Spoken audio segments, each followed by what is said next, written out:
Climate change is the newest, most severe threat that this area faces. Their land is disappearing. Their communities are being torn apart because folks are no longer able to live in the spaces they traditionally have.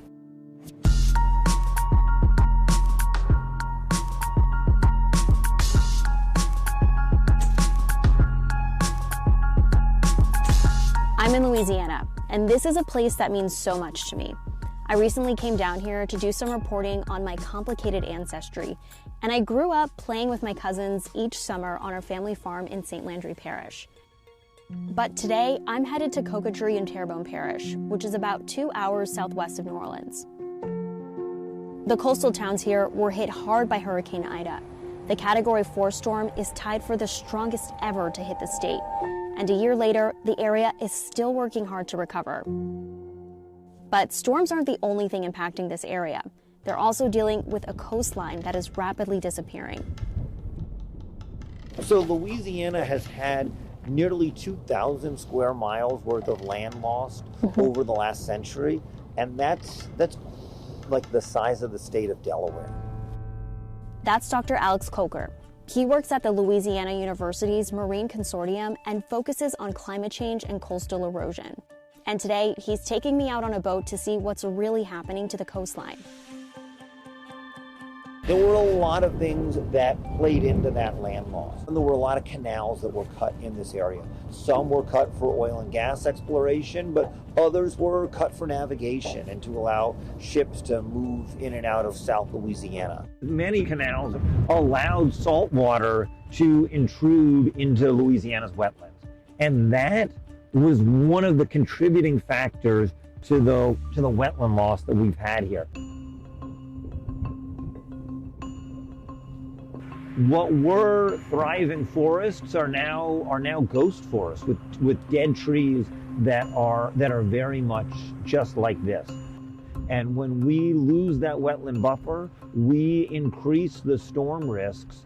What about the communities that live in these surrounding areas? There are many, many people here that are vulnerable to storms, whether it's winds from storms like Ida or surges from other hurricanes, rising waters. This is a large gas transfer facility. There's a lot of oil and gas and petrochemical infrastructure here in the Gulf Coast that is at or very close to sea level and that is very much along the lines of things that are vulnerable to climate change. Everything that's near the water, and that ranges from low-income individuals to expensive parts of the fossil energy industry. These places that are at risk from rising waters, from storms, from sea level rise. Oh my God. You saw the little dorsal fin. Yeah. You think about them too, right? The animals are all impacted by this. Oh yeah, and everything that's in these waters around here, whether it's pollution, whether it's habitat, whether it's climate change, that impacts everything around us, including the dolphins.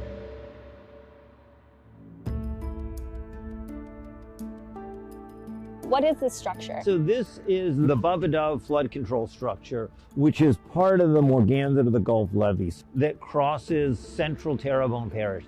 But in many ways, it's a dividing line. A system like this will provide some flood protection for people inside of the levee system, but it will raise flood risks for communities outside the levee protection system.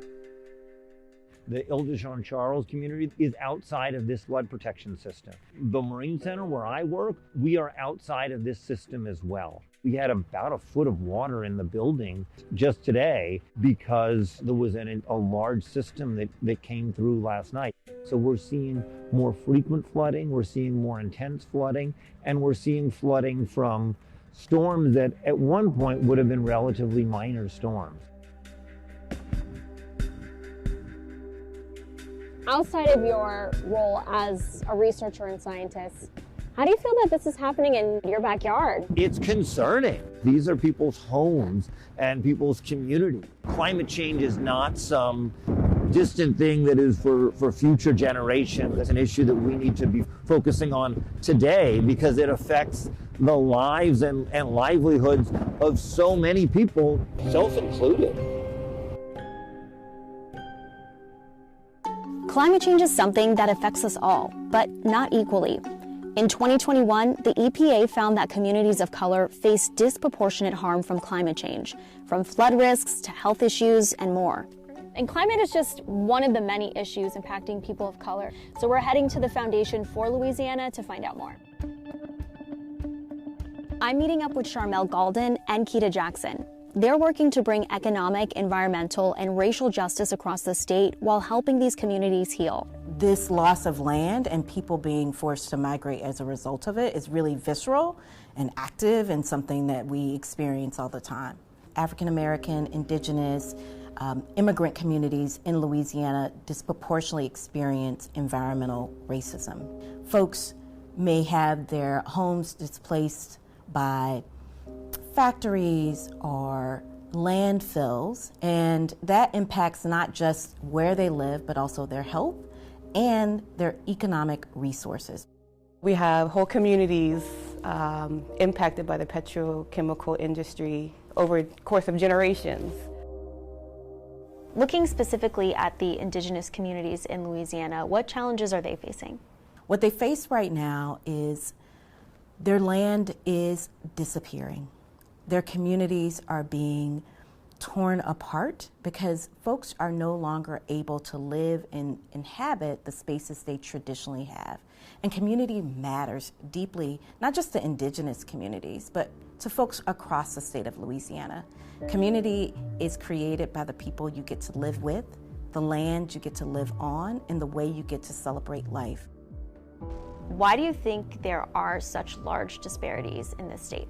You know, it goes back to our history and how we decide who's valued and who's not. And it's a part of what makes our work so interesting right now. Some of those historical decisions about who has access to opportunity, who has access to education, who can vote, show up in our current environmental and climate justice policies, right? And so we see the impacts most commonly felt by immigrant communities and communities of color because of policy decisions that were made decades ago. One of our values is community wisdom, bringing people in to these processes and not giving people the tools, but helping amplify the tools that they already have within them to be advocates for themselves and for their own communities. So what does collective community healing look like from all this trauma? It looks like collectively just coming back to something that was lost. Community healing requires truth-telling about what's happened, an understanding of historical context and what's happening in present day and why that matters. So that acknowledgement is incredibly important. Naming the harm, deciding what reparations look like for you and your community, and having the resources to advocate for the things that you need. I already know that in my generation, in my lifetime, I will probably not see what I want to see in the world, but maybe my grandchildren will. Maybe the world that we are trying to create, we are creating now, but it's going to be seen in the future. Now that I've got a better understanding of the environmental issues impacting communities here, I'm headed to meet two sisters who are standing up for their hometown in the heart of Cancer Alley. We are still struggling with a lot of the ills of enslavement.